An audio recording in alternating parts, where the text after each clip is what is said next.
What's going on, everyone? Welcome back to another episode of the Boundless Perception YouTube channel.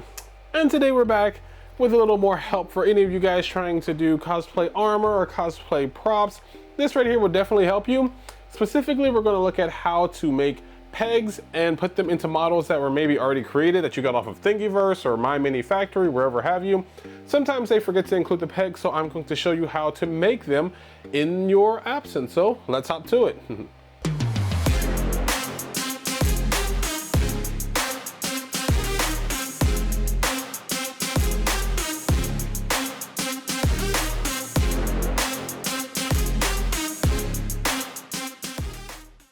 Alright guys, so again today we're going to be checking out how to make a peg such as this one fit into our already, downloaded models that we get from any website.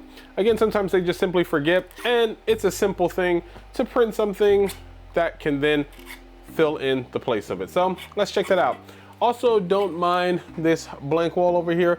I have an episode planned. I'm currently doing some moving around in my gaming room. Stay tuned for that episode, a whole new thing going on. So anyways, don't mind that. But again, checking out how to do this, it's very, very simple. We're going to use Blender. Blender is a free program. So, if you get a free file, you can use a free program, save your cost right there. And all you have to worry about is having the printer and the actual filament to do the print with. So let's hop over to Blender. Again, I am not an expert in Blender. I can do a lot of things, but by no means an expert. But this right here, you don't even have to know anything about Blender. You can download it, import your file, and do this. It's extremely simple. So let me show you how. All right, guys. So first thing you're going to do, obviously, is open up Blender. You download Blender, you open up. This is the screen you're going to see here. We're just going to go ahead and go to General right there. And if you open up in General, this is what you're going to see. I haven't pressed anything yet. This is literally what you're going to see. If you're on your computer, again, this is for a PC, not a Mac. If you hold down the middle mouse button, like the wheel, if you hold it down, press it down, you can rotate the camera. So that's one easy way to navigate about it. You just rotate it there. You can scroll, obviously, with the wheel that's going in and out. So let's say you want to first just go ahead and get rid of everything. That's the easiest thing to do. You'll see up here in the top right-hand corner, you will see camera, cube, light. Click on camera, press delete, click on cube, delete, light, delete, collection, delete. Now there is nothing here at all. So that's all we've done so far. Again, holding down our middle wheel to just scroll around. We're going to go to File, Import, STL.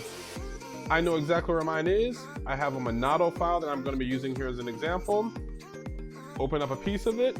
It loaded. Right now your screen may look like this because we are inside the model. We're going to want to go ahead, mouse wheel out, hold down the middle mouse button, and now we can view the piece that we want to, modify or add to. Once you have this, you're going to want to see right now, let me show you. You click on the model, you get this orange highlight around it. Clicking off, clicking on, off, on. So you want the item that you're going to modify selected.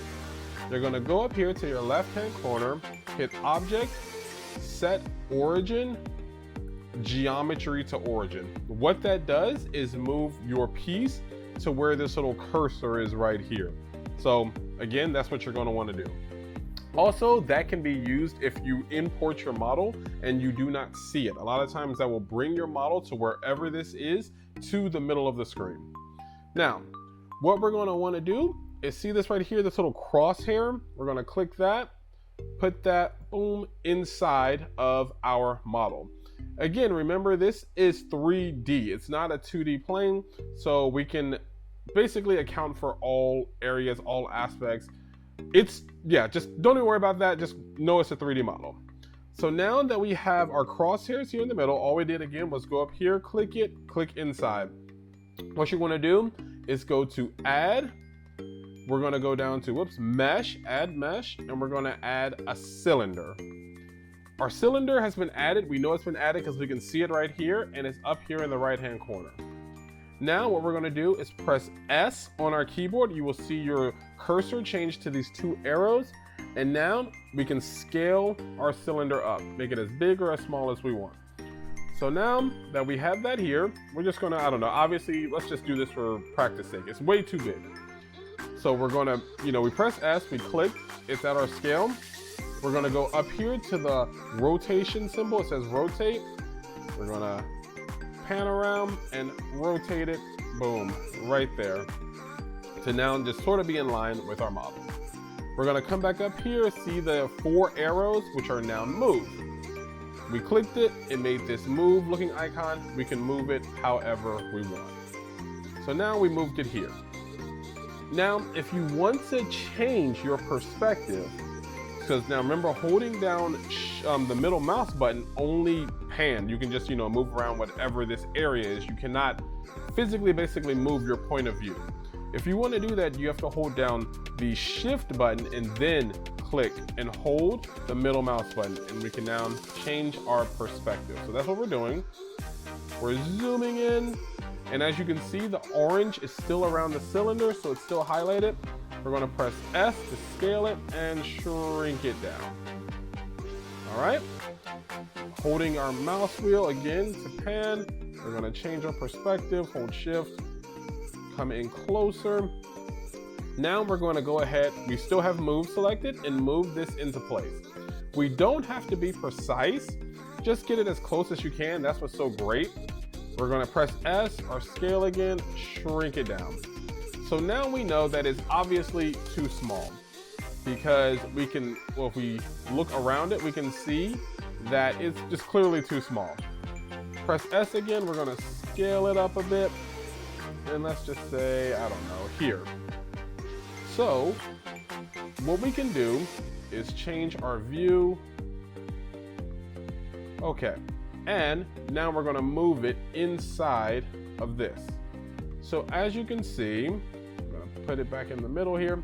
Our model is a bit low, so we're just going to go ahead and move it up. Again, this is a very easy way to do this. This is not using any measurements. It's not precise, nothing, because we don't have to have it super precise. We don't have to have anything like that. We just need it only for alignment purposes. Again, that's what these pegs are used for, is for alignment, not for any type of stability, nothing like that, just to make sure our pieces are lined up.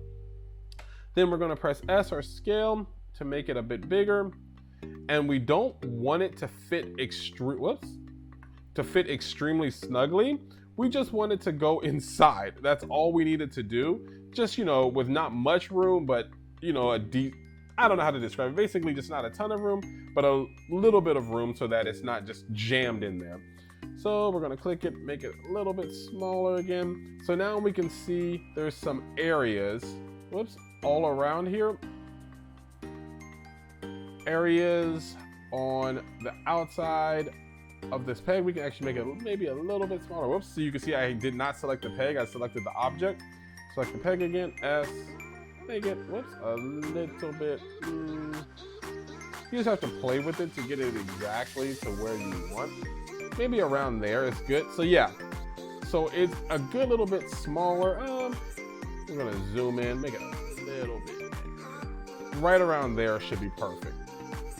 So that right there is basically all we need. We have just made a peg that will fit inside of this model. And this is just used for alignment purposes. Now, if you want to be more specific, you could use like a vernier caliper.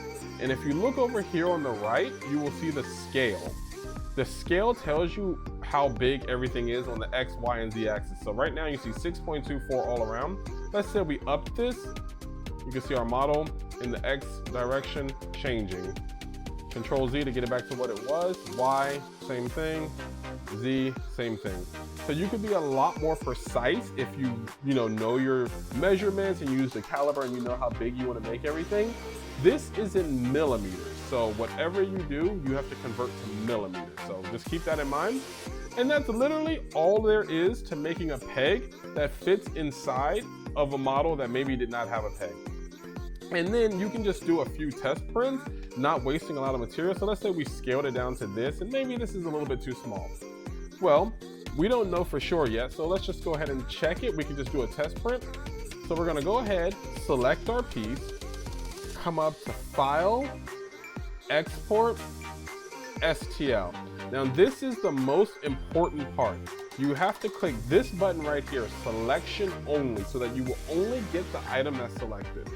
We're gonna put it inside here and just call it test cylinder, export to STL. It just did it. So then I'm gonna go down here, open up my Cura. It's gonna take a second to load, not too long, hopefully, as I'm recording this video. It should be open, yep, and it just opened. So we have it here. We're going to come over here. I should have just recently opened this file, yep, Monado. And we're going to just literally drag and drop our STL test cylinder. And there it is, guys. Grab it, align the surface so that it's flat. We know it's flat because you see blue right here on the bottom. And then we're going to slice it. You can see it's going to take 11 minutes. That's nothing. So we now know it will just only take 11 minutes to get us an idea of if this item will fit inside of our, 3D printed prop or cosplay, whatever have you. So jumping back over to Blender, if you want to make, this item longer, for example, all you would have to do is select it. You would press S to scale it. You see the cursor change to these two, and we only want to change it in one direction. Let's say we want to change it in the X. We would press S for scale, X. You will see this red line appear. So now, no matter which direction we move it, it only scales it in the X. Same goes for the Y, switch it to Y. Same goes for Z, switch it to Z. So that's a very, very easy way to make some pegs. The same thing obviously works if you wanted to, let's say, go and add a mesh of a cube. The exact same thing. We would press scale. You can see, make the cube whatever size we want. X, change it in the X direction, turns it into a rectangle. Y, same thing. So very, very easy method that will hopefully help you guys. I know it helped me because I have found models sometimes that I wanted to print that did not have the pegs. So that's just an easy way to make pegs. All right, guys, so hopefully that tutorial helped you guys make a peg for something like this. Again, it did not have pegs, so I just went online, I just went on Blender and made one. This will save you a ton of time, as aligning these pieces can be done. Obviously, like if you just put glue here, put glue on the second piece, you could align it. And this one wouldn't be that difficult to align because the shape is triangular, so you have points to align. But when it's a circle, you don't have any point of reference for aligning it. So it's very helpful to have these alignment pegs. I print mine at, well, this one is just a test, but I print mine at 100% infill, so they're a little bit more sturdy. And they provide a little bit of stability if you're going to insert them in between two pieces. It's not necessary, but it's just something I personally like to do. As you 3D print more, you develop your own style. But that's what I do. But mostly, again, I just use these to make sure that the two pieces I connect align properly.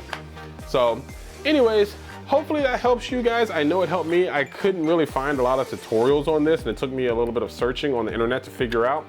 So hopefully this helps one of you guys. If it does, definitely feel free to let me know in the comment section, as I would greatly appreciate it. And look forward to several more episodes coming out. I have printed a lot of things currently because, again, I have a printing problem. I've ordered some things. I have a lot that's going to be coming soon, so stay tuned for everything. Thank you guys so much for checking out this episode, and until next time, stay boundless. See you guys. Bye-bye.